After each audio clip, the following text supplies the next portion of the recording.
여러분 안녕하십니까? 한 주간 주 안에서 평안하셨습니까? 요즘 날씨가 너무 좋죠?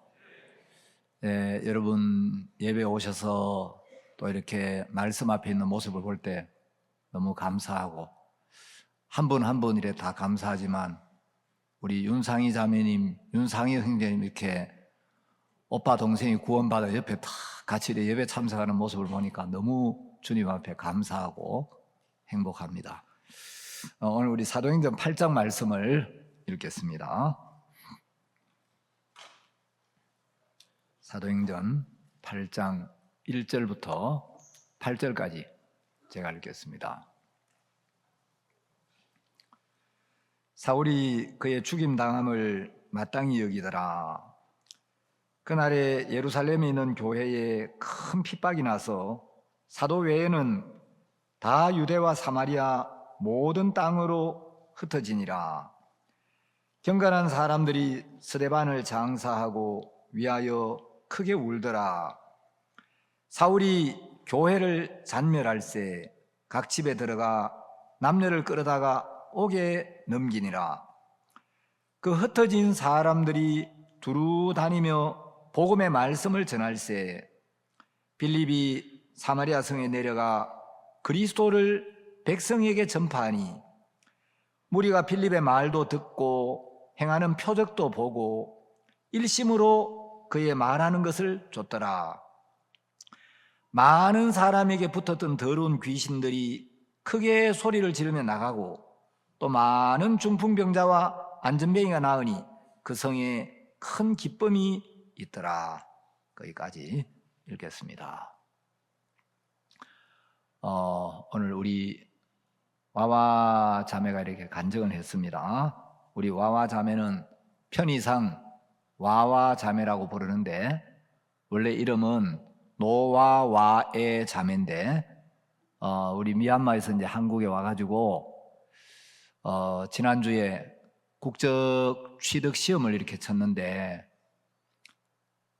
우리 자매님이 한국말을 상당히 잘하더라고요. 오늘 간증을 들으니까 미얀마 집회에 목사님이 오시는데 1년에 한 번씩 오시는데 설레는 마음으로 기다렸다. 이 한국말의 설레는 마음, 이거 외국인들이 어떤 의미인지 아는 게 쉽지 않은데 이 설레는 마음으로 기다렸다, 이제 이런 표현을 하는 걸 보니까 한국어를 상당히 잘하고 아주 표현력도 좋고 또 이 국적 취득 시험을 받으면서 인도를 받는 걸 배우고 또 국적 취득을 하는 것도 감사하지만 그 국적 취득보다도 하나님을 얻은 게 더 감사하다, 이런 간증을 들으니까 주님 앞에 저도 너무 감사했습니다. 제가 차를 타고 다니면 주로 이제 말씀을 듣거나 또 기도하는 시간을 이제 많이 가집니다. 운전하면서 핸들을 잡고 눈을 뜨고 이제 김천까지 가면 딱 1시간인데 출발해가지고 1시간 동안 이렇게 기도하면서 가면 제 마음이 그렇게 좋아요. 그래서 기도하러 이제 신방 갈 때도 하나님, 제가 신방을 갑니다. 주님 앞에 또 은혜를 입고 싶습니다. 기도하면서 갈 때도 있고 또 때로는 이제 말씀을 들으면서 갈 때도 있고 또 좀 졸리고 하면 이제 마인드 강의를 할 만한 좋은 자료나 실버대학 우리 노인들에게 전할 좋은 말씀이 없나, 그런 걸 좀 들으면서 갈 때도 있습니다. 저는 이제 이 사역을 이렇게 하면서 제가 교회를 어떻게 이끌어야 하지, 이런 생각을 좀 할 때가 있습니다.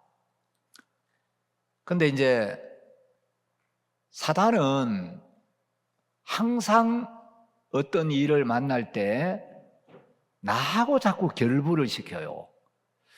내가 사역을 잘해야지, 내가 기도를 많이 해야지, 내가 교제를 잘해야지, 내가 교회를 잘 보살펴야지, 내가 자꾸 내 마음에 나를 부각시키고 내가 뭔가 잘해야 될 것 같은 생각을 집어넣을 때가 있어요. 그런데 하나님의 말씀 앞에 서면 하나님은 나를 자꾸 제하고 하나님과 연결을 시켜주는 일을 하셔요. 제가 말씀을 전할 때도 사단이 네가 말씀을 잘 전해야 돼, 설교를 잘해야 돼, 준비를 잘해야 돼, 말씀을 전할 때 네가 힘있게 전해야 돼, 뭐 이런 생각들을 많이 넣어줘요. 근데 시간이 지나면서 이렇게 보면 내가 준비를 많이 한다고 형제 자매들이 바뀌는 것도 아니고, 내가 막 말씀을 잘 전한다고 나의 잘 전함이 바꾸는 게 아니라 하나님이 형제 자매들 속에 역사하셔야 되고 성령이 형제 자매들을 이끌어 주셔야 되고 들을 귀를 열어 주셔야 되고 하나님의 성령이 일을 하셔야 되는구나. 자, 오늘도 고린도 후서 말씀이 이렇게 좀 떠오르면서 고린도 후서 6장에 보면 이런 말씀이 있습니다. 잠깐 한번 찾아보겠습니다. 고린도 후서 6장 16절에 보면 하나님의 성전과 우상이 어찌 일치가 되리요? 우리는 살아계신 하나님의 성전이라. 이와 같이 하나님이 가라사대 내가 저희 가운데 거하며 두루 행하여 나는 저희 하나님이 되고 저희는 나의 백성이 되리라 하셨느니라. 여러분, 이런 말씀은 우리 마음에 얼마나 평안을 주고 쉼을 주는지 몰라요. 하나님은 우리는 살아계신 하나님의 성전이라. 여러분, 내가 하나님의 성전이 아니고 우리가 하나님의 성전이라는 거예요. 나 한 사람은 성전이 아닙니다. 나는 그리스도의 몸의 각 부분의 지체라고 성경은 이야기를 하고 있어요. 교회는 그리스도의 몸인데 저는 내가 신방을 많이 가야 되는데 전도를 많이 해야 되는데 기도를 많이 해야 되는데 교제를 잘해야 되는데 내가 좀 신령한 말씀을 영적으로 깊은 말씀을 전해야 되는데 이제 이런 생각에 이끌릴 때가 있는데 여러분, 하나님 뭐라고 하시느냐 하면 우리는 살아계신 하나님의 성전이라. 예수 그리스도의 보혈로 죄 사함을 받고 거듭난 이 교회는 하나님의 성전인데 하나님 뭐라고 말씀하시냐면 내가 저희 가운데 거하며 두루 행하여 나는 저희 하나님이 되고 저희는 나의 백성이 되리라 하셨느니라. 여러분, 이 교회에 이한규 목사가 두루 행하는 게 아니고 이한규 목사는 할 게 아무것도 없어요. 우리가 살아계신 하나님의 성전인데 하나님이 거듭난 교회 안에 거하시고 하나님이 이 교회 안에 두루 행하셔서 하나님은 우리 하나님이 되시고 우리는 하나님의 백성이 되게 하신다는 거예요. 제가 이런 말씀을 들으면 얼마나 감사하고 쉼이 오는지.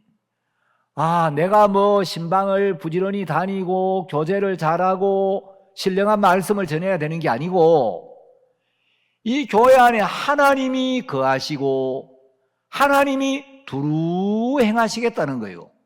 두루 행하신다 그러니까 하나님이 오늘은 이 형제에게 또 역사하시고 내일은 저 형제에게 역사하시고 연약한 지체도 있고 교만한 지체도 있고 부족한 지체도 있고 빼딱한 지체도 있고 세상적인 지체도 있고 마음이 육으로 흘러가는 지체도 있고 믿음으로 살고 복음을 섬기고 교회를 귀히 여기고 교회를 섬기는 지체도 있고 많은 지체들이 있는데 하나님이 우리 가운데 거하시고 하나님이 우리 가운데 두루 행하시겠다는 거예요. 하나님이 우리 교회 가운데 거하시고 하나님이 두루 행하시면 내가 할 게 없구나. 사탄은 자꾸 내가 막 부지런히 다니면서 내가 뭘 해야 될 것 같고 이렇게 해야 될 것 같고 저래 할 것 같고 자꾸 나를 개입을 시키는데 말씀을 보면 하나님이 나를 잘라내시고 하나님이 우리 가운데 거하시면서 하나님이 두루 행하시겠다고 하시네. 그러면 우리 교회 안에 형제자매들의 모습이 어떠하든 두루 행하시는 주님이 오늘도 또 이 형제 속에 저 자매 속에 두루두루 행하시고 일을 하시겠구나. 자기 생각 속에 빠져 있으면 건져주시고 어려움이 있으면 도우시고 부담이 있으면 넘게 하시고 믿음이 없으면 믿음을 주시고 하나님이 이렇게 하신다고 하나님께서 친히 보증을 하신 거예요. 이런 말씀을 보면 얼마나 감사한지 모르겠습니다. 제가 이제 차를 타고 다니면서 유튜브에 어떻게 마인드 강연을 할 수 있는 좋은 재료가 없을까? 그래 이제 한 번씩 운전하다가 말씀을 듣다가 또 한 번씩 기도도 하다가 그래 이제 마인드 강연 소스가 없을까 싶어서 어떤 영상을 하나 들었는데 거기 삼성그룹의 창업자인 이병철 씨의 어록을 이제 누가 읽어주더라고요. 영상의 제목이 열심히 일하면 가난해진다 이런 제목이에요. 여러분 우리는 세상에서 학교에서 직장에서 어디를 가든지 열심히 일해야 된다, 게으르면 안 된다, 열심히 해야 된다 이런 교육을 많이 받았는데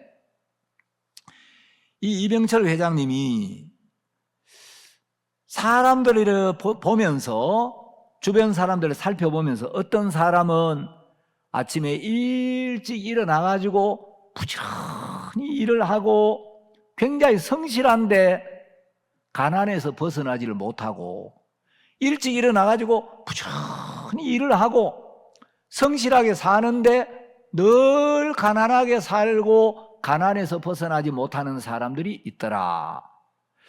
아침에 일찍 일어나서 저렇게 부지런히 일을 하고 밤늦게까지 일을 하고 성실하게 사는데 왜 가난에서 벗어나지를 못할까? 그래 이병철 회장님이 그 사람을 관찰해 보니까 사람들이 열심히 일하는 법은 배웠는데 생각하며 일하는 걸 배우지 않더라.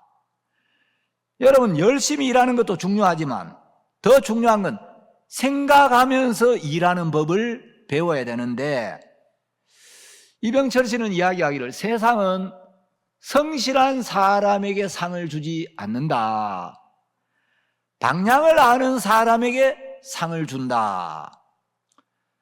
당신이 진짜 가난에서 벗어나기를 원하면 일하는 시간을 줄여라. 일하는 시간을 줄이고 생각하는 시간을 늘려라. 그리고 이제 어떤 강의를 들어보니까 사람들이 이 성공한 모든 사람들의 공통점이 있는데 성공한 사람들은 전부 새벽형 인간이라는 거예요. 하여튼 제가 이병철 씨 강의인가 이건희 씨 강의를 들었는데 이건희 씨 강의, 이건희 씨는 평생 아침에 일찍 일어나는 습관을 딱 들였다는 거예요.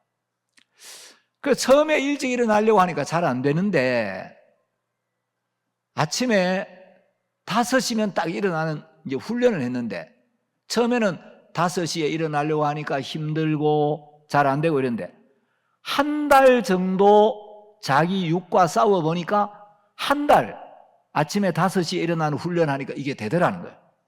그래서 알람을 듣고 일어나는 게 아니고 한 달을 딱 훈련하면서 5시에 일어나려고 딱 몸을 훈련하니까 한 달 지나니까 이게 몸에 딱 붙어서 자기는 평생을 5시에 일어나는 이 삶을 살았다는 거예요. 물론 이제 좀 더 일찍 일어날 때도 있는데, 그래서 저녁에 늦게까지 잠을 안 자고 아침에 늦게까지 자고 그런 사람치고 성공한 사람이 없고, 성공한 모든 사람은 저녁에 일찍 자고 아침에 일찍 일어나서 아침에 한 2시간, 3시간까지는 한 2시간 이상 조용하게 자신을 성찰하고 오늘 무슨 일을 할 것인가, 내가 하는 일이 어떤 의미가 있는 것인가, 또 어떤 일이 중요하고 어떤 일이 덜 중요한가, 어떤 일을 먼저 해야 하고 어떤 일을 나중에 해야 할 것인가, 그 자기 마음을 정리를 했다는 거죠. 그러면서 이병철 회장은 열심히 하는 것보다 중요한 게 방향이 더 중요하다. 방향 없이 열심히 노력하는 것은 스스로를 파괴하는 독이다. 이렇게 이야기를 하더라고요. 여러분, 사람들이 열심히 해야 된다는 생각에 많이 빠져 있어요. 자, 방향이 잘못되면 아무리 열심히 해도 변화가 없고 성장이 없어요. 자, 사고를 하면서 신앙을 해야 돼요. 신앙이 안 되는 사람은 하나님의 말씀을 듣고 읽을 때 깊이 생각을 하고 말씀 앞에 자기를 비추어 보고 내가 뭐가 잘못됐는가, 내가 뭐가 하나님과 다른가, 어떤 부분이 틀렸는가, 그걸 발견해서 마음을 바꾸는 거예요. 자, 우리가 율법을 대할 때 처음에 표면적으로 율법을 대하면 율법은 네 부모를 공경하라, 살인하지 말라, 간음하지 말라, 거짓 증거하지 말라, 탐내지 말라. 아, 율법 참 선한 거네, 율법은 좋은 거네, 그래 율법을 지켜야지. 자, 처음에 율법을 대하면 율법을 지켜야지. 율법은 좋은 거야, 선한 거야, 의로운 거야, 거룩한 거야.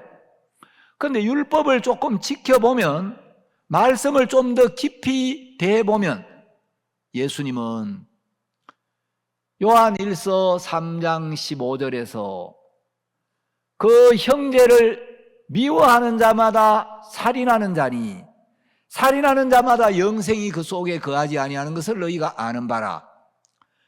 자, 하나님은 우리의 마음을 보시는데 내가 사람을 죽이지 않아도 마음에 미움을 품었다면 그 마음에서 살인이라는 거예요.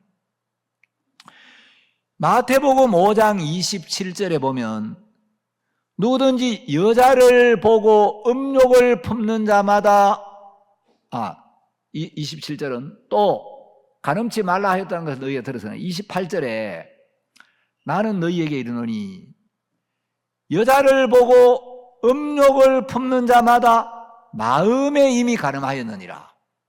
예수님은 우리의 마음을 보셔요.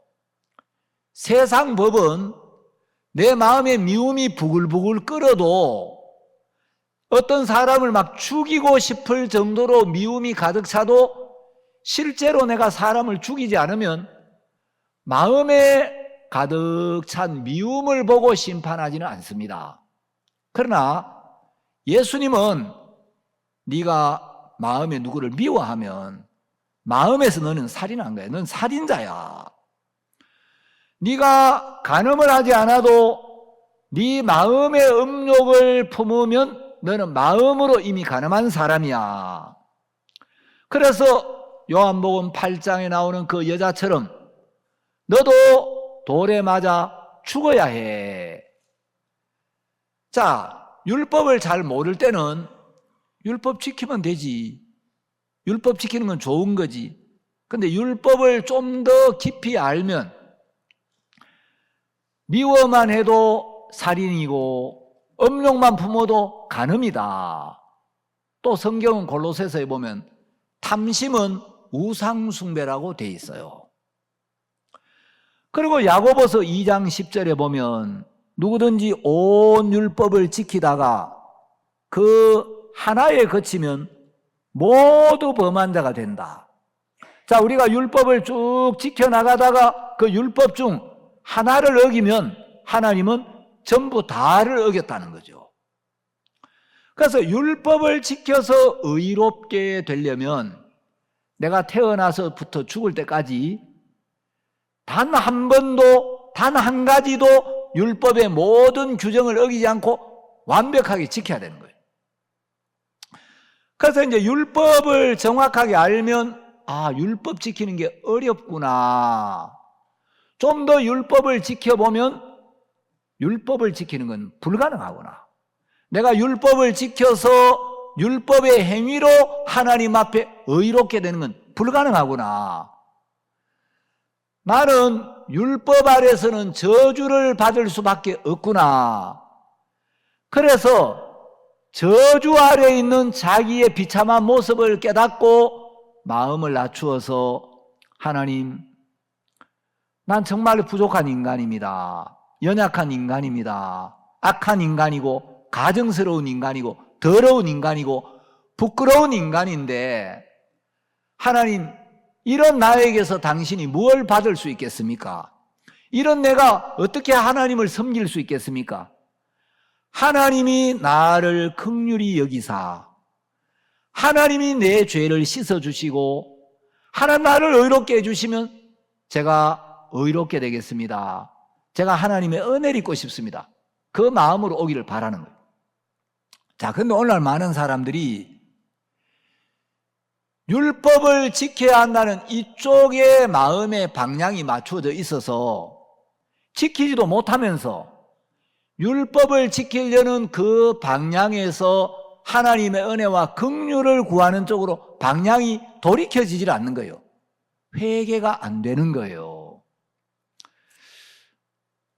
여러분, 내가 율법을 지킬 수 없는 인간인 걸 정확하게 깨닫고 율법을 지킬 수 없을 뿐만 아니라 정말 내가 하나님 앞에 악한 죄인이고 부끄러운 인간이고 저주를 받아 마땅하고 지옥에 갈 수밖에 없는 불쌍한 죄인인 게 마음으로 인정이 되어지면 내가 아무것도 아닌 인간이기 때문에 뭐 자존심, 체면, 뭐 누가 이래가지고 불쾌하네, 기분이 나쁘네, 마음이 상하네, 마음이 다치네, 여러분 그건 아직도 자기 자신이 하나님 앞에 정확하게 어떤 인간인지가 안 보여서 그래요.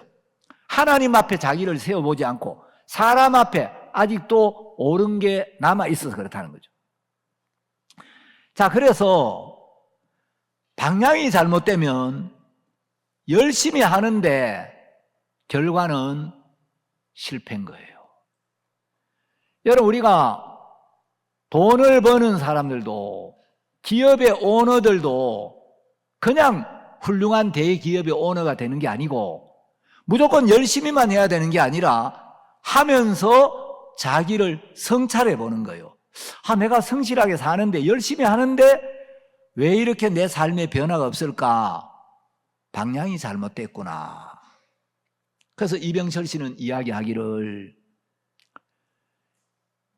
이 게으름이란 건 여러분 가난이라는 것은 게으르게 살아서 가난한 게 아니고 잘못된 방향에서 열심히 사는 그게 게으름이라는 거예요. 그게 미련한 거라는 거예요.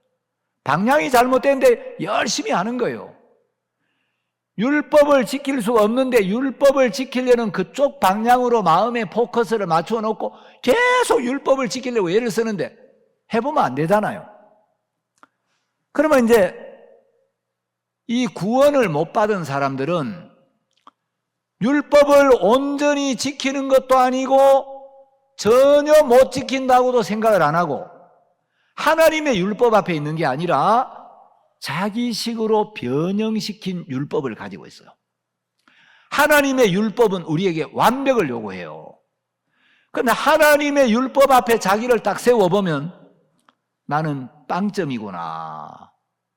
내 노력으로는 절대 안 되는구나. 내가 원한다고 되는 것도 아니고 애쓴다고 되는 것도 아니고 나로서는 안 되는구나. 내가 하려는 생각을 내려놓고 주를 바라보고 주의 은혜를 구하게 됩니다. 사탄은 자주자주 우리를 속입니다. 여러분, 저도 하나님의 은혜도 많이 입었고 사역도 이제 뭐 한 30년 이렇게 했는데, 그런데도 마귀가 네가 사역을 잘해야 돼, 네가 열심히 해야 돼, 네가 부지런히 신방도 가고 교제도 하고 네가 잘해야 돼, 열심히 해야 돼. 근데 오늘 아침에 고린도 후서를 보니까 내가 두루 다니며 애를 써야 되는 게 아니고 이 교회가 하나님의 교회고 예수 그리스도의 피로 죄 사함을 받고 거듭난 이 교회 안에는 성령이 거하시고 하나님이 두루 다니면서 행하겠다고 약속을 하시더라고. 내가 이리 뛰고 저리 뛰고 해야 되는 게 아니라 하나님이 두루 다니면서 행하신다고 하시니까 하나님이 우리 교회 안에 두루두루 다니면서 연약한 지체들에게 힘을 주고 넘어진 지체를 붙들어 일으키고 미련한 지체를 깨우쳐주고 교만한 지체를 낮추시고 하나님이 두루 행하시겠다니까 너무너무 쉼이 있고 감사한 거예요. 하나님이 일을 하신다면, 하나님이 이 교회 안에 계신다면, 하나님이 우리 교회를 이끌고 계신다면 내가 애쓰고 수고할 게 없구나, 감사한 거예요. 저는 오늘 우리가 복음을 전하는 부분에 대해 좀 말씀을 드리려고 합니다. 자, 예수님이 이 세상에 오셔서 우리 죄를 담당하시고 십자가에 못 박혀서 우리가 받아야 될 심판을 대신 받으셨고 우리가 받아야 될 모든 죄의 벌을 다 받으셨습니다. 그래서 예수님은 십자가에 못 박혀 죽으시면서 다 이루었다 하고 돌아가셨어요. 자, 예수님은 십자가에 못 박혀 피를 흘리시고 그 피로 영원한 속죄를 이루시고 3일 동안 장사 지낸 바 되셨다가 사흘 만에 무덤 문을 여시고 부활하셨어요. 예수님이 부활하셨다는 것은 사망의 권세를 깨트리고 사망을 이기고 승리하셨다는 거예요. 자, 이제 예수님은 부활하시고 승천하시기 전에 이 땅에 40일 동안 계시면서 당신이 십자가에 못 박혀 죽었다가 부활하신 걸 나타내셨습니다. 그 부활의 주님이 이제 죄 사함을 받은 그리스도인들의 마음에 오셔서 영으로 함께 하시고 영원히 함께 계시는데, 예수님은 승천하실 때 무슨 말씀을 하셨냐? 사도행전 1장 8절을 보겠습니다. 예수님이 승천하시면서 사도행전 1장 8절에 보면 이런 말씀하셨습니다.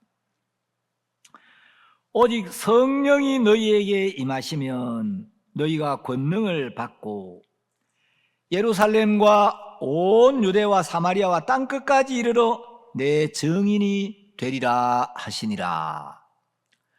자, 예수님이 오직 성령이 너희에게 임하시면 너희가 권능을 받고 예루살렘과 온 유대와 사마리아와 땅끝까지 이르러 내 증인이 되리라.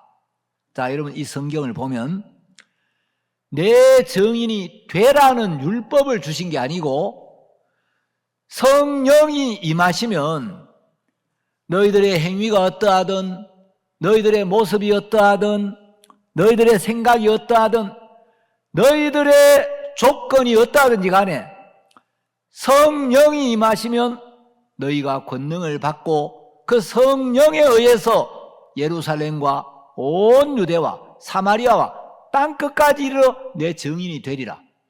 내 증인이 되라는 건 율법인데 예수님은 성령 임하면 너희들이 내 증인이 되리라. 성령이 너희 안에서 내 증인으로 살도록 만들어 가신다.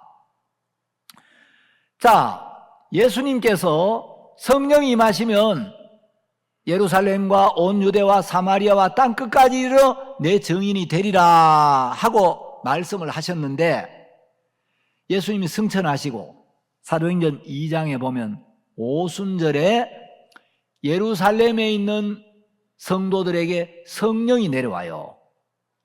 자, 오순절이라는 말은 다섯, 오, 열을 순자예요.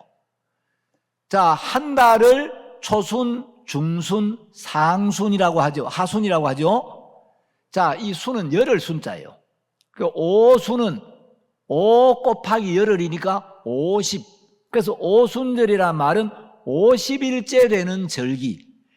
예수님이 부활하신 날로부터 50일째 되는 날을 오순절이라고 해요. 자, 오순절에 하나님이 약속하신 성령이 예루살렘에 있는 제자들에게 임했습니다. 그런데 이 제자들은 구원을 받고, 야, 지금까지 우리는 율법을 지켜야, 내가 선하게 살아야 은혜를 입고 구원을 받고 하늘나라 가는 줄 알았는데, 내가 선하게 살아야 하나님의 은혜를 입는 게 아니고, 우리는 근본 행악의 종자요 못된 나무기 때문에 우리 속에서는 어떤 선한 것도 어떤 옳은 것도 나올 수가 없기 때문에, 나에게서 나오는 모든 것은 육에 속한 거기 때문에 내가 선을 행해야 되는 게 아니고 하나님이 우리에게 의를 주셔야 하는구나. 내가 의롭게 살기 위하여 애쓰고 노력해야 되는 게 아니라 나에게는 의가 없다는 걸 정확하게 깨닫고 내 의를 세우려는 마음을 버리고 하나님의 의를 받아들여야 되는구나. 구원을 받았어요. 이 예루살렘에 있는 성도들이 구원을 받고, 야, 우리가 율법 아래 있을 때는 너무 피곤했는데 이제 예수님의 보혈로 우리가 죄사함을 받았고 예수님의 은혜로 우리가 하나님 앞에 영원히 의롭게 되었구나. 하나님이 예수님의 십자가를 보시고 나를 의롭다 하시고 예수님의 공로를 보시고 하나님이 나를 받으셨구나. 이제 내가 나를 바라보면 하나님 앞에 부끄럽고 부족하지만 예수님의 공로를 힘입어 이제 언제든지 하나님 앞에 담대히 나아갈 수 있는 새롭고 산 길이 열렸구나. 감사하다. 그런데 예루살렘에 있는 제자들이 구원받고 기뻐하고 평안하고 감사한데 예루살렘에만 모여 있는 거예요. 예루살렘 밖으로 복음을 들고 나가지를 않는 거예요. 자, 예수님은 오직 성령이 너희에게 임하시면 너희가 권능을 받고 예루살렘과 온 유대와 사마리아와 땅끝까지 이르러 내 증인이 되라. 자, 예수님은 우리의 지계표를 세워주셨는데 예수님이 정해준 복음의 지계표는 예루살렘에만 복음이 전파되는 게 뜻이 아니고 성령이 임하면 예루살렘과 온 유대와 사마리아와 땅끝까지 이르러 내 증인이 되리라. 자, 하나님의 뜻은 땅끝까지 복음이 전파되는 거예요. 자, 이게 하나님 뜻이기 때문에 이 구원을 받은 그리스도인들이 자기의 기준과 자기의 한계를 넘어서 이제 복음을 들고 땅끝까지 달려나갈 때, 땅끝까지 복음을 전해나갈 때 그것이 하나님의 기뻐한 뜻이기 때문에 하나님이 능력도 주시고 역사도 하시고 열매도 주시고 기쁨도 주시고 하나님의 권능을 나타내신다는 거예요.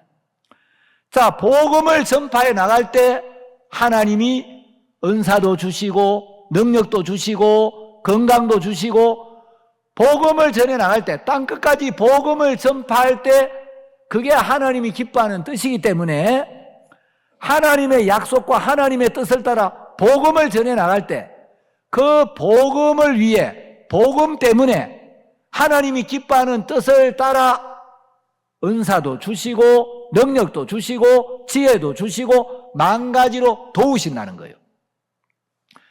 여러분, 저는 제가 자주 여러분들에게 말씀을 드리지만 전 인간적으로 굉장히 연약하고 부족한 사람이에요.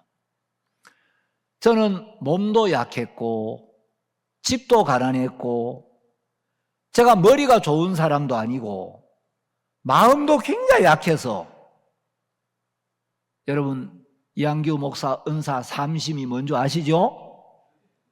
소심, 조심, 노심초사. 여러분, 저 굉장히 마음도 약하고, 마음이 약하니까 담대하고 대범하고 과감하고 이런 거하고는 가깝겠어요? 열촌이 넘었겠어요? 저는 뭐 과감, 대범 뭐 이런 거하고는 열촌이 넘은 사람이에요. 아주 뭐 작은 일에 그냥 두려워하고 부담스러워하고 잘못되면 어떡하지? 안 되면 어떡하지? 늘 그렇게 마음이 약하고 마음이 좁고 작은 사람이에요. 또 저는 조심을 많이 해요. 사실 조금 생각해 보면 조심한다고 안전한 것도 아니에요. 하나님을 믿는 믿음이 없으니까 늘 내가 나를 지켜야 하고, 모임에 가도 간증을 빨리 해야 되나 늦게 해야 되나 분위기 봐가면서 눈치 봐가면서 또 이래가지고 괜히 본전 못 찾을라 혼날라 늘 나를 지키는 게 몸에 배어있는 사람. 노심은 애쓸 노자예요.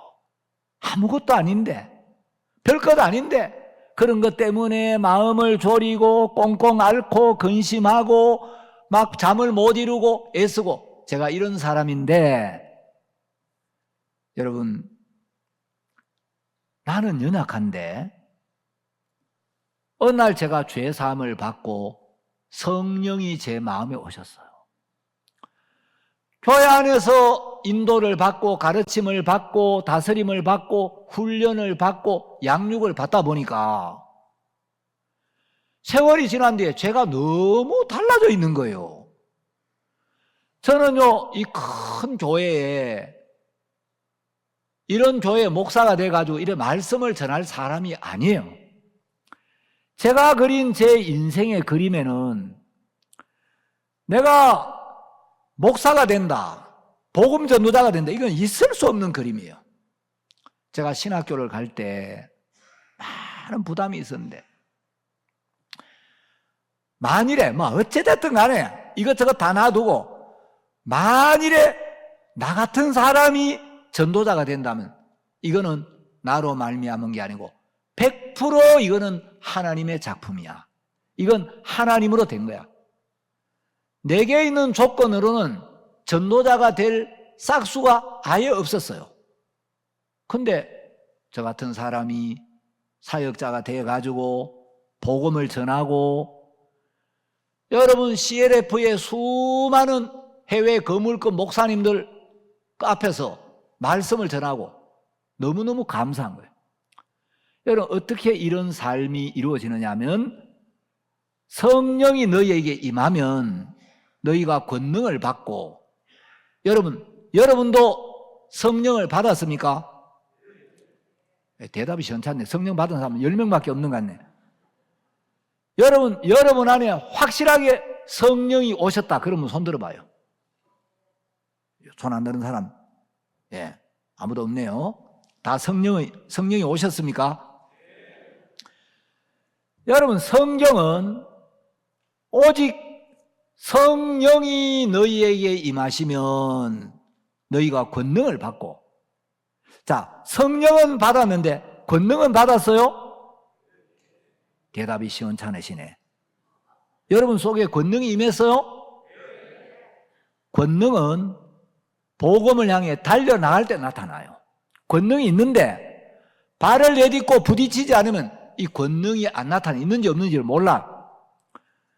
여러분, 제가 복음을 전하니까 사람들이 죄 사함을 받고 죄에서 벗어나고 영원히 지옥 갈 수밖에 없는 사람이 죄에서 벗어나서 의롭게 되는 이런 변화가 나타나더라는 거예요. 여러분, 주님이 우리에게 주신 권능 중에 가장 놀라운 권능이 죄에서 벗어나게 하는 이 권능이에요. 여러분, 죄 사함만 받는 게 아니고 제가 기도하니까 사람들이 병도 나아요. 우리 박순동 모치님 머리가 아파가지고 막 신경외과 병원에 가고 엑스레이 찍고 검사 다 해보고 안 낫고 한의원에 가고 침도 맞고 다 해도 안 나아가지고 아이고 우리 목사님한테 기도를 한번 받아야 되겠다. 그래 기도해달라고. 저는 기도해 준 줄도 몰랐어요. 나중에 이제 모치님 간증을 들었는데 보니까 기도하는데 그 아프던 머리가 깨끗하게 나아가지고 모치님 지금도 깨끗하십니까? 예, 다 들으셨죠? 여러분, 사람들은 기도한다고 병이 낫나? 여러분, 또 박순동 모친만 나왔으면 내가 말을 안 해요. 노혜경 자매님 오늘 아마 줌으로 말씀을 듣고 있을 텐데 무릎 수술을 했어요. 어느 날 자매님 문자를 보냈어요. 목사님, 제가 무릎 수술을 했는데 무릎이 아픈 것보다도 수술하고 나서 열흘 동안 잠을 못 자가지고 잠 못 자는 게 수술한 것보다 훨씬 더 고통스럽습니다. 열흘 동안 잠을 못 자봐요. 그래서 병원에서 수면제 처방을 받아가지고 수면제를 이틀 동안 먹었는데 아무 효과가 없더라는 거예요. 자매님이 내가 종에게 기도를 받는 것 외에 다른 길이 없겠다 이런 마음이 들어가지고 기도받고 싶다고. 그래서 자매님 제가 지금 차를 타고 가는 중인데 나중에 기도할게요. 그래서 제가 이제 좀 조용한 시간이 있어서 참 자매님이 기도받고 싶다 그랬지 기도를 했어요. 그래 기도를 했더니 자매님이 그 다음날 아침에 문자를 보냈어요. 한번 읽어드릴게요.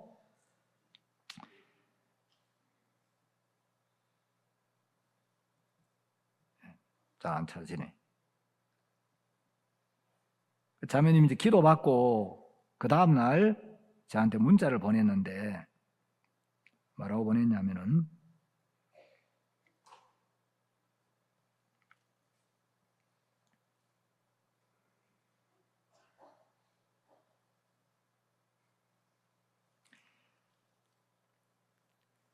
(8월 17일) 날 자매님 저한테 보낸 문자예요. 목사님, 저 수술한 지 열흘째인데 거의 잠을 잘 수 없어 많이 힘들어요. 도저히 안 돼서 이틀 전부터 수면제를 처방받아 먹었는데 별 효과가 없어요. 지금은 수술 통증보다 잠을 못 자는 게 더 힘듭니다. 목사님의 기도밖에 없겠다는 마음이 자꾸 들어 문자 올립니다. 그래 내가 이따가 전화로 기도할게요. 근데 8월 20일 날 문자가 왔어요. 목사님, 어젯밤엔 모처럼 잠이 쏟아져서 오늘 아침 새벽 모임도 갔다 가면 지나칠 뻔했어요. 좀 부족하고 신앙을 잘 못하는 것보다 배우려고 하지 않는 것이 악하다고 자주 말씀하시는 것이 근래에 많이 생각납니다. 제가 그런 자인데 목사님 말씀처럼 이런 시간에 하나님께서 제 자신을 돌아보게 하고 말씀과 가깝게 하실 것에 감사드립니다. 잘 회복해서 복음 앞에 살 수 있도록 기도해 주셔서 저도 마음에 힘이 생기고 소망스럽습니다. 목사님 감사합니다.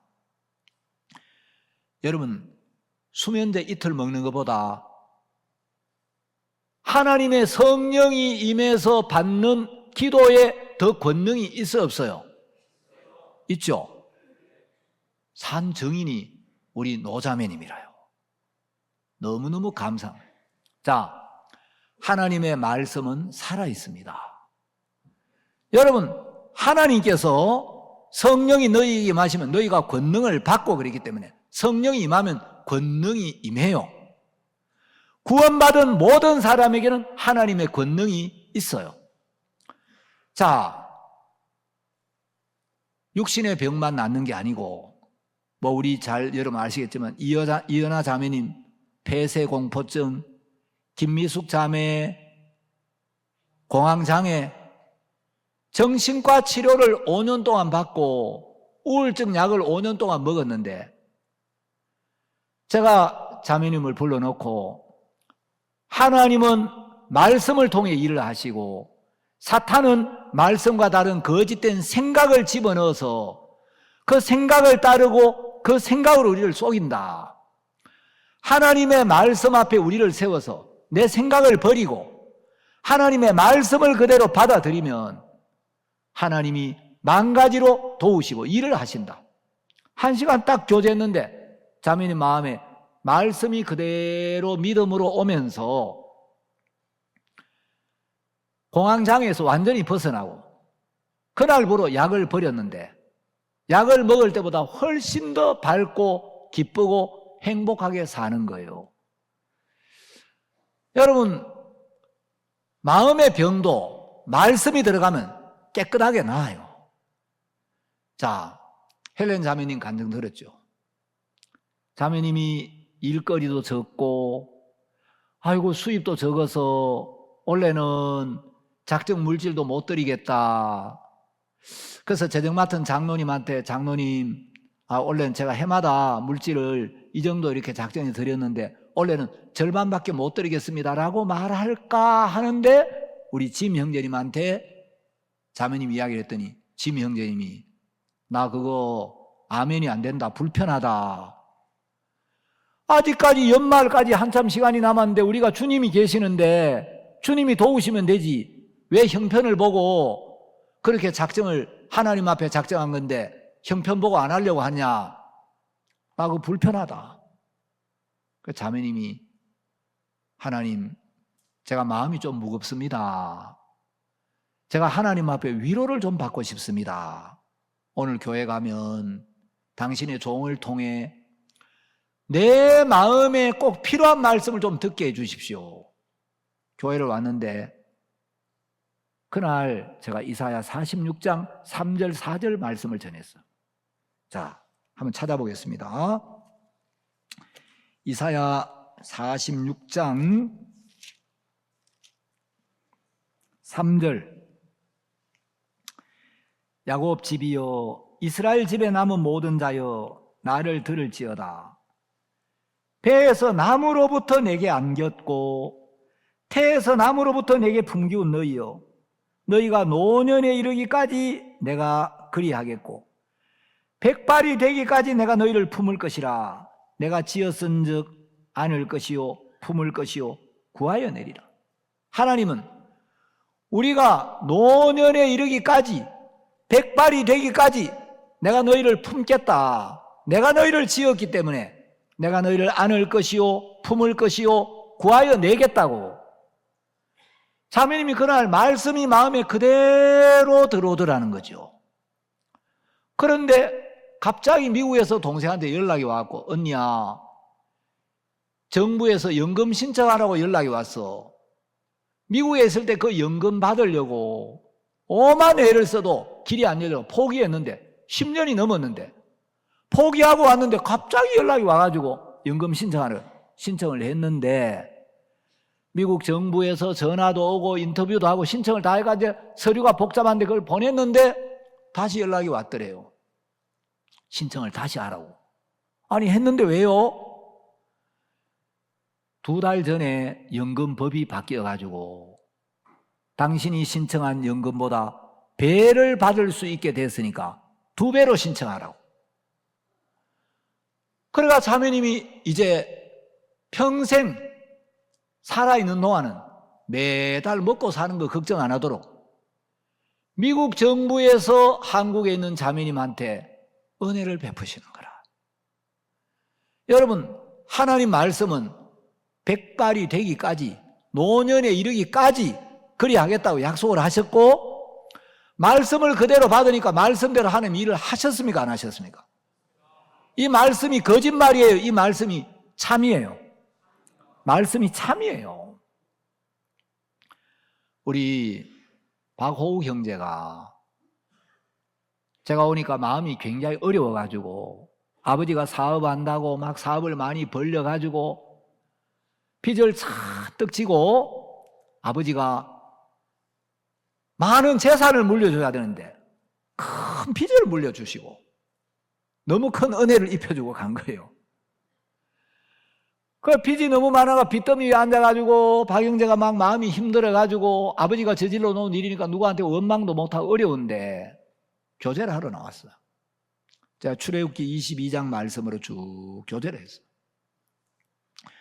하나님이 우리 인생의 밭에 생각지 않은 짐승을 보내서 내가 애쓰고 수고한 모든 것을 짓밟고 다 뭉개게 하는 이유는 내가 애쓰고 수고한 것의 기대를 다 버리고 그 짐승의 주인 앞에 나와서 배상을 받으라고, 배상을 요구하라고.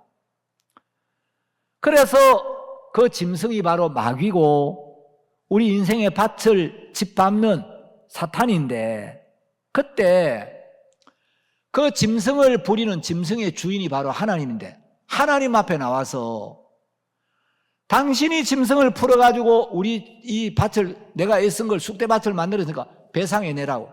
그러면 그 짐승의 주인에게 있는 제일 좋은 것을 준다고 박 형제가 문자를 보냈어요. 목사님 교제해 주신 말씀을 믿고 기도하면서 그 말씀을 마음에 품고 있었는데 하나님이 은혜를 베풀어서 거의 1억 가까운 빚을 탕감받고, 또 어머니가 며칠 전에 이야기하더라고. 간증을 한번 하고 왔는데 그 뒤에 또 탕감을 또 받았다고. 오늘 저녁에 간증 한번 해요. 박인지 와가지고. 여러분, 빚을 탕감받는 은혜를 사모해야 되는 게 아니고 말씀을 세워야 되는 거예요. 몸이 아픈 것도 문제가 아니고 마음이 약한 것도 문제가 아니고 우리 마음에 하나님의 말씀이 임하면 너희가 권능을 받고, 말씀대로 권능을 받고. 여러분, 저도 권능을 받은 것 같습니까? 오늘 와와 자매 봐요. 그 제가 부인한테 자매님이 간증을 했는데 와와 자매 간증을 들으니까 와 하나님 앞에 너무 감사한 거라. 여러분, 뭐 와와 자매가 한국말 좀 잘 못하고 잘해요. 내가 보니까 말 잘하는데, 아이고 목사님 바쁘신데 내가 목사님 앞에 기도해달라 그러면 누가 안 될까? 여러분, 저 안 바빠요. 하나도 안 바빠요. 그래서 제가 물었어요. 우리 자매님들한테, 자매님들, 여러분들이 교제해달라고 이야기해서 내가 교제 안 해준 적 한 번이라도 있는 분 손 들어보라니까. 아무도 없어요. 손 들어봐요. 여러분이 교제하려고 부탁했는데 제가 교제 안 하고 교제 안 해준 적 있는지 손 들어보세요. 손 들어봐요. 아무도 없어요? 제가 바쁘면 전화로라도 교제하고, 그날 바빠서 기도를 못 해주면 그 다음날에도 생각나면 기도하지. 여러분, 교제해달라 그러는데 제가 바빠서, 자매님 바쁜데 뭐 자꾸 교제해달라 그래요? 앞으로 그런 소리 하지 말아요. 그래 안 해요. 암만 바빠도 여러분, 제가 나중에라도 전화하고 기도하고 교제하고 그러지, 바빠서 여러분 교제 못 해줄 만큼 바쁘지 않습니다. 아멘. 여러분, 저를 좀 많이 부려 먹으세요. 저를 좀 못 살게 굴어도 괜찮아요. 알겠습니까? 제가 지난 주일날 우리 최 장로님하고 김영옥 자매님 신방을 갔어요. 신방을 갔다 오니까 조금 피곤한데 집에 가서 조금 쉬고 저녁 말씀도 좀 준비하고 그래야 되겠다 싶은데 우리 장로님은 뭐 남 피곤한 거 별로 신경을 안 쓰더라고요. 그래, 목사님 어디로 가실까요? 집에 가야죠. 목사님, 여기 또 신방한 건데 보람이 아빠가 또 병원에 입원했는데 거기 신방하면 안 가실랍니까? 여러분, 목사가 조금 피곤한 거 가지고 내가 오늘 피곤해서 못 가겠습니다, 그럴 수 있겠어요, 없겠어요? 없어요. 예수님도 요한복음 4장에 보니까 행로에 고나여, 예수님이 막 많은 먼 길을 걸어오셔가지고 그 사마리아 우물가에 털썩 주저앉아고 피곤한데도 사마리아 여자하고 교제를 하면서 그 여자를 복음 전도자로 만들어버리는 일을 합니까 안 합니까? 또 그건 약과예요. 뭐 행로에 피곤해가 복음 전하는 건 말할 것도 없고, 예수님이 십자가에 못 박혀가지고 막 십자가에 오기 전에도 재판을 받고 막 채찍에 맞아가지고 온몸이 만신창이가 돼가지고 십자가를 메고 갈 힘도 없어가지고 구레네 시몬에게 매게 해가지고 골고다 언덕까지 왔는데, 예수님이 머리 가시관을 쓰시고 두 손에 못이 박히고 두 발에 못이 박혀가지고 너무 지금 육체가 힘드는데도 그 십자가에 달려가지고 그 고통 가운데서도 두 강도를 위하여 기도하고, 한 강도를 구원해서 낙원으로 데려갑니까 안 데려갑니까? 데려가죠. 저는 예수님처럼은 못해도 좀 피곤하다고 여러분 교제 안 해주고 그러진 않아요.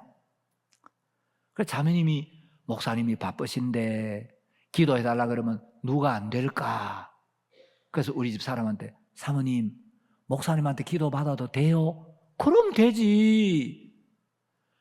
그래가 용기를 얻어가 이제 기도 받으러 왔는데, 자매님이 항상 마음에 걸린 게, 아이고 나는 시험 볼 때, 국적 취득 시험 볼 때, 면접할 때 긴장을 많이 해.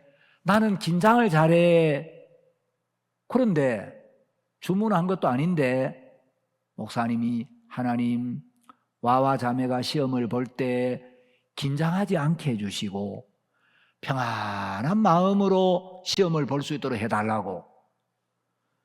그리고 또 기도하기 전에 예상 문제를 보고 또 먼저 시험 친 사람한테 물어보고 그래 하라고. 그래 이제 교제하고 기도를 했는데 와와 자매가 합격을 했어요. 그래서 국적을 취득한 것도 감사하지만 그 일을 통해 하나님을 얻었다는 게 너무 감사하다. 예, 저도 자매님 간증을 들으니까 국적 취득 그거보다도 와와 자매가 하나님을 얻은 게 더 감사하다. 그 간증이 더 이쁜 거예요. 여러분, 우리 교회 안에 하나님이 살아 계시고 두루 행하고 계시는 게 확실합니까 안 합니까? 내가 저희 가운데 거하여 두루 행하며 나는 저희 하나님이 되고 저희는 내 백성이 되리라. 말씀대로 하나님이 우리 한 사람 한 사람 속에 두루두루 다니면서 행하시는 거예요. 하나님이 두루 다니며 행한다면 여러분, 여러분도 예외가 아닌 거예요. 여러분의 마음에도 여러분의 삶에도 하나님이 두루 다니시면서 틀림없이 일을 하신다는 걸 믿어야 돼요. 자,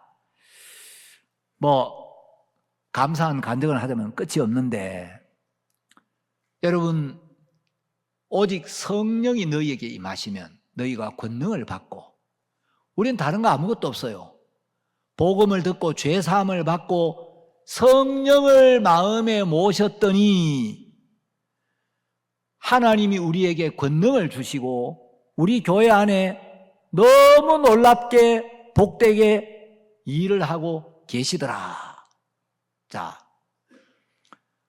그런데 이 예루살렘 교회 성도들은, 우리가 율법의 행위에 매여 있다가 예수님의 은혜로 죄사함을 받았다. 이제 우리가 율법을 지키려고 애를 쓰고 율법을 어겼을 때 양을 잡아서 속죄 제사를 드리고 그렇게 할 필요가 없구나.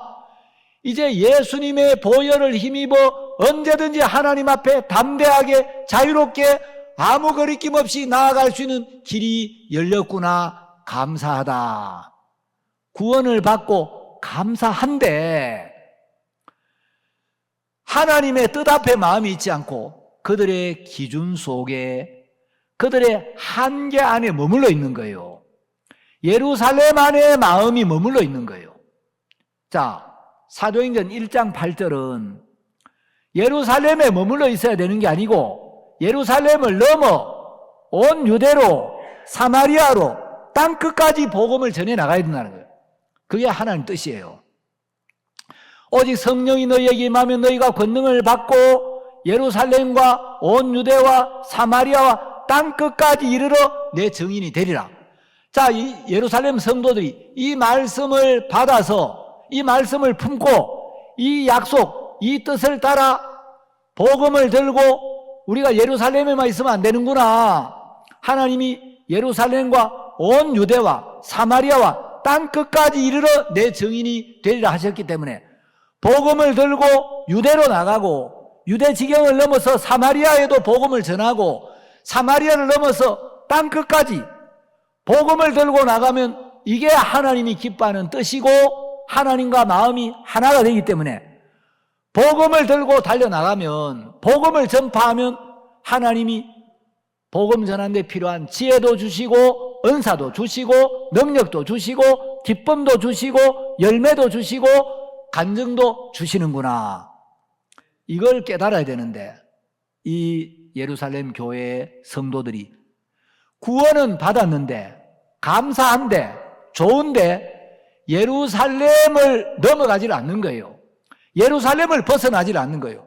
아이고 우리가 살던 집이 여기 있는데 아이고 친구들이 다 여기 있는데 우리가 조상 대대로 예루살렘에 살아왔는데 예루살렘을 넘어서 유대로 가가지고 우리 유대 가서 어디서 어떻게 살아?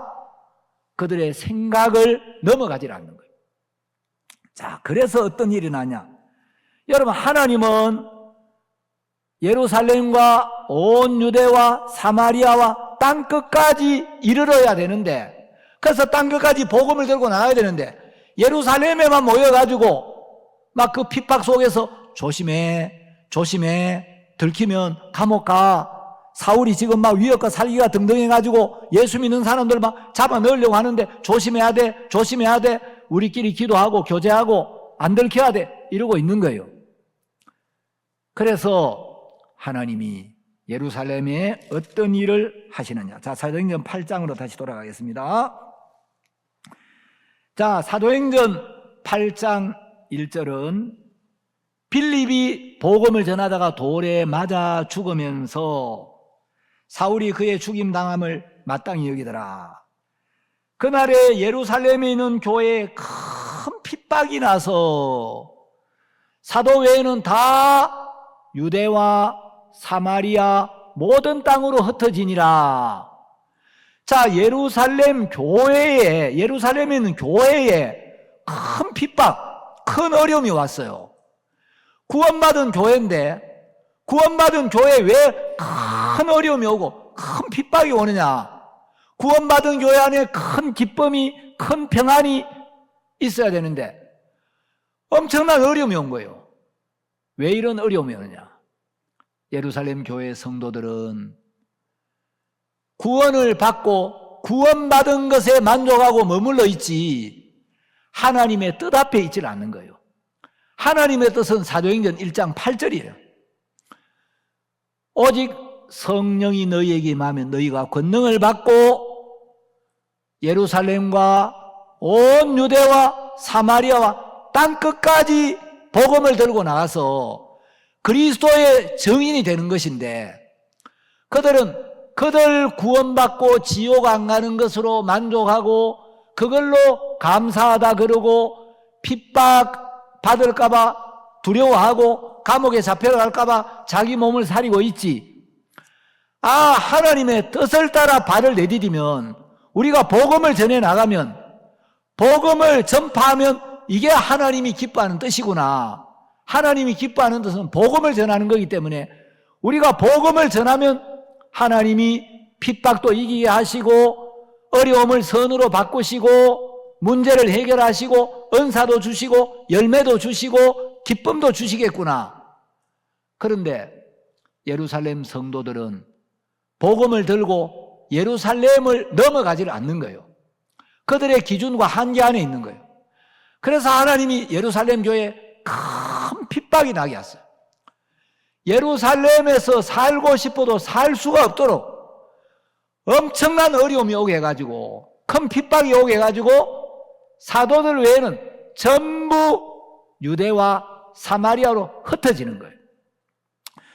자, 하나님의 뜻을 깨닫고 하나님의 뜻을 따라 그들이 알아서 온 유대와 사마리아로 달려나갔으면 하나님이 길을 여시고 간정을 주시고 기쁨을 주실 건데, 예루살렘의 마음이 머물러 있어서 예루살렘 밖으로 나가지를 않는 거예요.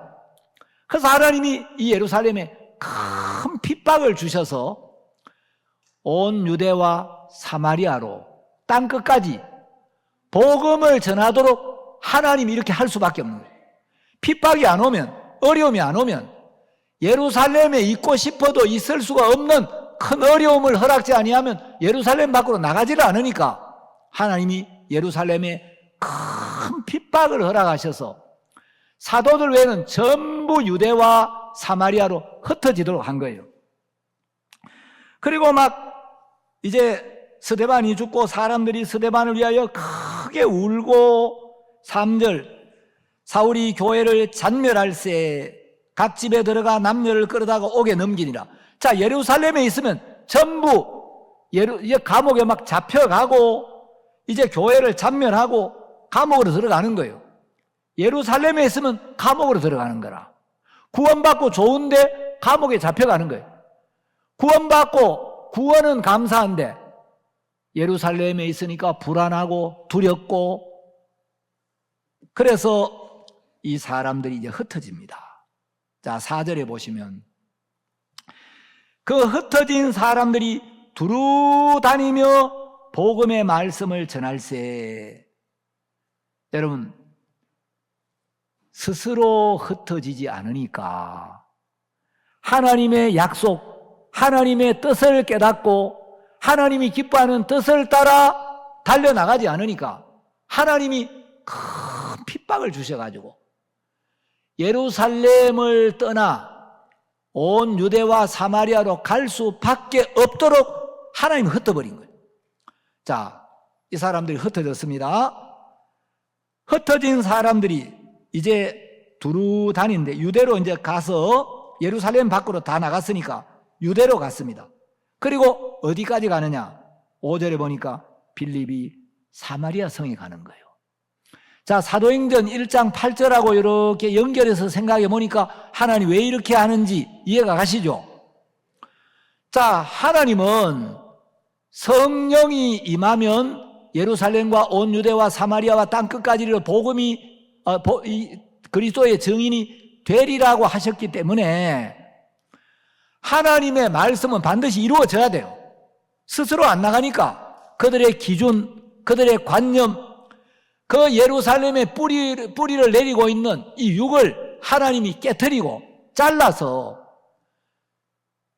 온 유대로 사마리아로 갈 수밖에 없게 하는 거예요. 자, 이제 이 사람들이 어쩔 수 없어서 예루살렘을 떠나 막 잘못하면 감옥에 잡혀갈 것 같으니까 수색대가 왔대. 예수 믿는 사람들 예루살렘 교회에 다닌다는 거 알면 다 잡아간대. 아이, 큰일 났다. 야반 도주를 했는지 모르지만 이 사람들이 흩어져 가지고 구원받은 사람들이니까 흩어져서 뭐 하겠습니까? 여러분, 구원받은 사람은 어려움이 있어도 뭐 해요? 가는 데마다 복음 전하죠. 그래서 4절에 그 흩어진 사람들이 두루 다니며 복음의 말씀을 전할세. 자, 복음을 전하지 않고 그들 자신을 지키려고 할 때 하나님의 약속과 하나님의 뜻 앞에 있지 아니하고 그들의 기준 속에, 그들의 한계 속에 있을 때는 핍박이 오고 감옥에 잡혀가고 어려움이 있는데 복음을 전하니까 어떤 일이 일어나느냐? 자, 6절부터 봅시다. 빌립이 사마리아 성에 내려가 그리스도를 백성에게 전파하니 무리가 빌립의 말도 듣고 행하는 표적도 보고 일심으로 그의 말하는 것을 좇더라. 많은 사람에게 붙었던 더러운 귀신들이 크게 소리를 지르며 나가고 또 많은 중풍병자와 안전병이가 나으니 그 성에 큰 기쁨이 있더라. 자, 여러분, 8장 1절에 보면 예루살렘에 있을 때 그들의 기준 속에 있을 때, 구원을 받아도 그들의 기준과 관념 속에 있을 때 큰 핍박이 있었어요. 1절에는 큰 핍박이 있었는데 8절에 오니까 그 성에 큰 기쁨이 있더라. 예루살렘에 있을 때는 기쁨이 없고 두렵고 불안한데 복음을 전하니까 그 성에 큰 기쁨이 있더라. 여러분, 큰 어려움에서 벗어나 큰 기쁨을 맛보는 길은 복음을 전하는 거예요. 자, 복음을 전하니까 사람들이 빌립이 전하는 말도 듣고 행하는 표적도 보고 일심으로 말하는 것을 따르고 더러운 귀신들이 나가고 중풍병자가 낫고 복음을 전하니까 하나님의 권능이, 하나님의 능력이, 하나님의 역사가 나타나요, 안 나타나요? 여러분, 성령을 받았을 때 그 성령은 능력 있는 영인데 복음을 전파할 때, 복음을 전할 때 하나님의 능력, 역사가 나타나더라는 거죠. 자, 여러분 삶 속에 어려움이 있으면 성경은 뭘 이야기하냐? 여러분, 나는 몸이 안 좋아요. 나는 빚이 많아요. 아이고, 나는 막 남편이 성질이 개떡 같아요. 자식이 속을 썩여요. 자, 여러분에게 문제가 있을 때 그 문제를 해결하려고 문제하고 싸우지 말고 문제 놔두고 하나님이 기뻐하는 뜻은 이 복음이 땅끝까지 전파되는 겁니다. 복음을 향해 달려나가면, 복음을 전해나가면 하나님이 능력도 나타내시고 역사도 주시고 병도 낫고 귀신도 나가고 구원도 받고 사람들이 막 일심으로 모여 말씀도 듣고 이렇게 하더라는 거죠. 복음을 전해나가니까 큰 기쁨이 있더라.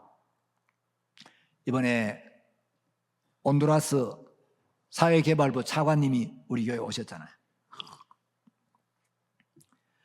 이분이 식사를 하고 광주로 떠나면서 목사님, 한국에 올 때는 천국에 오는 것 같은데 한국을 떠날 때는 너무 슬픕니다. 천국 같은 이곳을 떠나면 너무 슬프다고. 차관님, 슬퍼하지 말고 더 큰 기쁨을 맛보셔야 됩니다. 어디 가든지 복음을 전하세요. 복음을 전하면 큰 기쁨을 주십니다. 그래서 저희들이 선교학교에 있을 때 목사님이 뭐라고 하셨냐? 여러분이 사역을 하면서 배가 고프면 복음을 전하세요. 몸이 아프면 복음을 전하세요. 부부싸움 해가지고 마음이 팍 상해가지고 이것저것 다 귀찮을 때 복음을 전하세요. 그러면 성령이 충만하게 역사하십니다. 여러분, 배가 고플 때 먹을 것 찾으러 다니지 말고, 오늘도 어떤 아침에 우리 직분자 모임 가는데 어떤 형제가 목사님, 회사에서 저 그만두라고 합니다. 마음이 좀 어렵습니다. 제가 속으로, 어렵기는 뭘 어려워? 직장이 없어도 예수님이 계시는데 직장 잃으면 예수님도 잃나? 직장을 잃으면 예수님 바라봐야지. 직장 없으면은 이런 시간에 오랜만에 성경도 푹 읽고 기도도 하고 주님과 가까워지면, 우리가 믿는 하나님이 우리 하나 못 먹여 살릴 하나님입니까? 여러분, 하나님 우리 사정 다 알아요. 직장 안 주시면 그 시간에 주님과 교제하고 성경도 읽고 기도도 하고 주님과 가까워지면, 주님하고 가까워지면 모든 문제 해결돼야 안 돼요? 해결됩니다.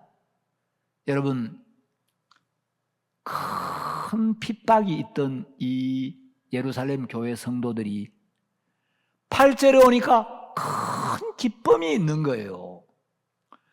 어려움이 있을 때 여러분 복음을 전해보세요. 그래서 목사님은 여러분 배가 고프면 복음을 전하세요. 몸이 아프면 복음을 전하세요. 몸이 아픈데 어떻게 복음을 전해? 몸이 건강해야 복음을 전하지. 저는요, 몸이 아플 때 복음 전해가 구원받은 사람이 여러 명 있어요. 제가 요즘은 부부 사이가 아주 좋아요. 제 아내가 얼마나 요새 그 젊었을 때는 뭘 꺾는 걸 갖고 다녔어요. 바가지를 하나 들고 다녀가지고 바가지를 껐더니 나이가 드니까 이 바가지가 어디 갔는지 없어요. 아이고 요새 바가지를 안 긁으니까 얼마나 속이 편한지 살찔 것 같아. 그래 옛날에는 많이 좀 다투기도 했는데 제가 부부싸움을 해가지고 마음이 되게 안 좋을 때 복음을 전해가지고 구원받은 사람이 여러 명 있어요. 여러분 부부싸움 하면 하나님이 주신 하나님의 의가 깨집니까? 내 의가 깨집니까? 내가 실수하고 허물이 나타나면 그건 내 의가 깨지는 거지 예수님의 의가 깨지는 거 아니에요. 사단은 자꾸 우리를 행위에 매이게 해요. 제가 시험이 들어가지고 구원받고 3년 딱 지났을 때 처음으로 이제 시험 들어가 교회를 조금 방학을 한 적이 있어요. 그 뒤로는 방학을 한 번도 안 했는데 시험 들어가지고 교회를 좀 쉬면서 그때 복음을 전해가지고 시험 들었을 때 복음 전해가지고 구원받은 사람이 있어요. 그 사람이 누구냐면 지금 대덕의 링컨 학교 교감이신 윤정희 자매라고. 내가 시험 들었을 때 복음 전해가 구원받았거든요. 여러분 시험 들어있는데 복음을 전해가지고 구원받는 사람이 일어나니까 시험에서 벗어나는 거예요. 구원을 받으니까 이야 나는 이런데 이래도 하나님이 일을 하시네. 여러분 복음을 전하면 복음 때문에 하나님이 만 가지로 도와요. 그래서 목사님은 일꾼을 키워가지고 하나님의 뜻이 땅 끝까지 복음을 전하는 거구나. 그래가지고 뭐 그 나라 가본 적도 없고 언어도 안 통하고 아는 사람도 없는데 그냥 비행기 태워가 보내는 거예요. 그리고 김범선 목사님 브라질 선교 보낼 때 목사님 저 브라질 가서 어떻게 해야 됩니까? 자네 비행기 타고 가면서 그 옆자리에 앉는 사람 복음 전해. 비행기 타고 가면서 복음 전해가지고 구원받으면 그 다 하나님이 길을 인도할 거예요. 조성주 선교사님은 파라과이 선교를 가는데 파라과이 가본 적도 없고 아는 사람도 없고 공항에 내려도 어떻게 할지 몰라가 말도 안 통하고 가만히 있는데 뭐라고 묻는데 말이 안 통해요. 파라과이 뭐 아는 데가 있습니까? 가본 적이 있습니까? 그냥 비행기 타고 보냈는데 거기 있으니까 누가 찾아와가지고 저기 한국에서 오신 조성주 선교사님이세요? 그렇다고. 어떻게 아셨냐고. 아이고 내 친구가 전화 와가지고 조성주 선교사님이 파라과이에 선교를 가는데 그 가거든. 그분 좀 공항에 와서 맞이해가지고 잘 좀 영접하라고. 하나님이 모든 걸 준비하시는 거예요.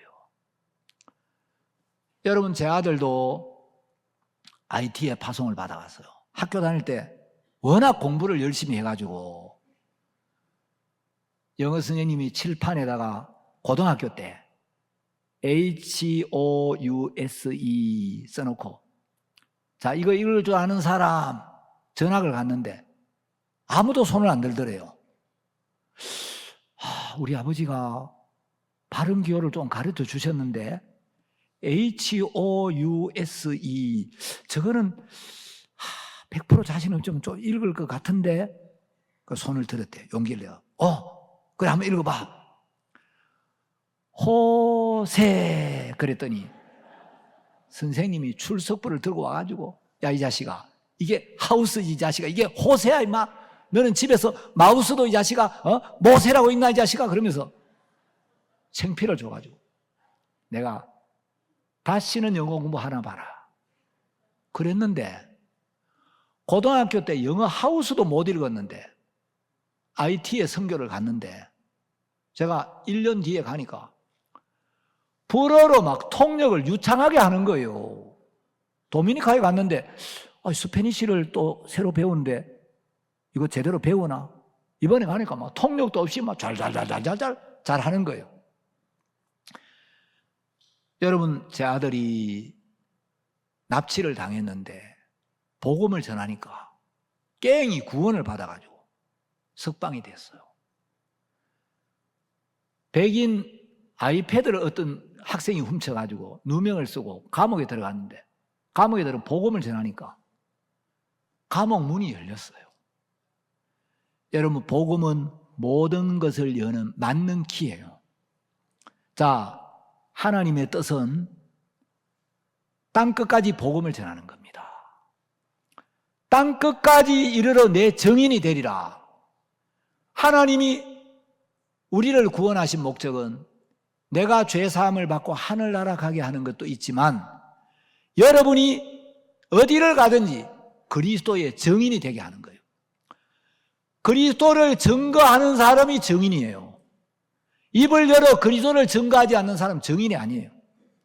여러분, 딴 거 하는 게 아니라, 여러분이 뭐 구원을 이루라는 것도 아니고, 예수님이 하신 일, 예수님이 하신 말씀, 여러분이 보고 들은 거, 우리 교회 안에 하나님이 이렇게 일을 하셔, 우리 교회 안에 하나님이 이렇게 역사하셔, 하나님이 여러분에게 보고 듣게 한 걸 그대로 전하면 돼요. 이게 하는 뜻입니다. 저는 부족한 것도 많고 연약한 것도 많은데, 복음이 너무 귀해서 어떻게 하면 복음을 잘 전할 수 있을까?